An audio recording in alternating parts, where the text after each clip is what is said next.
Because once you truly understand modes, they just disappear. They vanish. And what's left is melody, is just the music. What I'm about to say might sound somewhat controversial, but I'm going to agree with Jonathan Nathan Cordy on this. Forget about modes, at least for now. Not because they aren't important or are fundamental to our playing, but because I think a lot of people approach modes the wrong way. If you're just playing the chords C, F, and G, are you really thinking about C Ionian or F Lydian or G Mixolydian?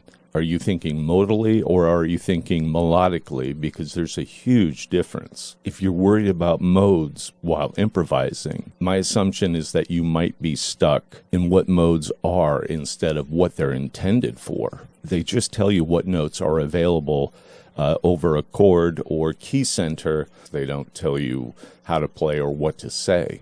Again, if you're playing in the key of C and every time you come to an F and you play the F Lydian scale and you're always starting on an F, it's technically correct, but it's terribly obvious. It's like you're reading a word out loud, letter by letter. So I'll show you what I mean. This is just a chord progression, C, F, G to C. But I'll spell out the modes of each chord and you'll hear it.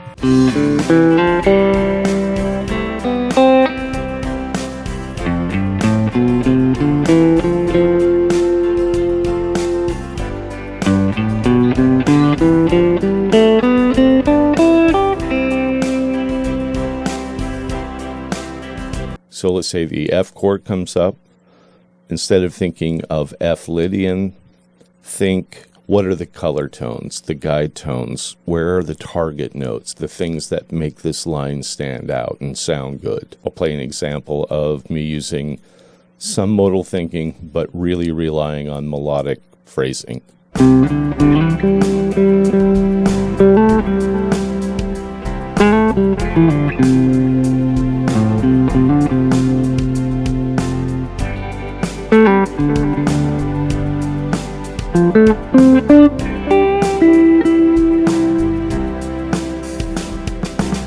That's melody thinking, not recipe thinking.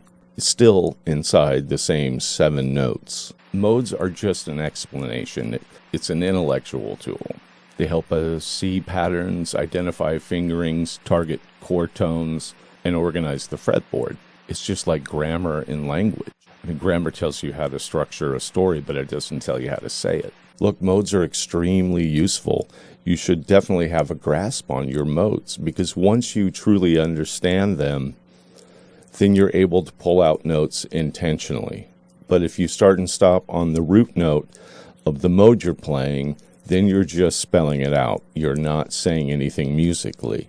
Okay, so for the more advanced players, have you ever transcribed one of your own solos and listened back and realized that, wow, I was using that mode and I didn't realize that I was. You know, you combined ideas, you implied multiple tonalities, the theory lined up perfectly, and you had no intention of doing that. You were just soloing. Well, because that's the ear, and the ear is the final judge.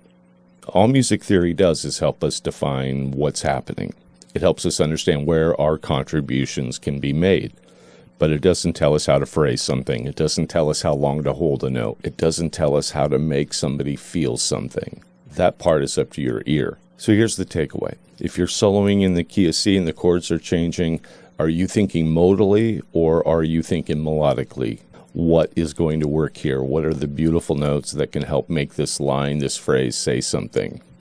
Because once you truly understand modes, they just disappear. They vanish. And what's left is melody, is just the music. So yeah, learn the modes, understand them deeply, use them to see patterns and learn fingering, shapes, etc.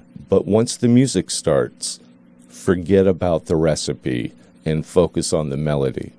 Let your ear decide, not your brain. Hey, thank you so much for watching the video. I greatly appreciate it. Please don't forget to click like and subscribe. And you can join my YouTube channel here or also on Patreon. The links are below.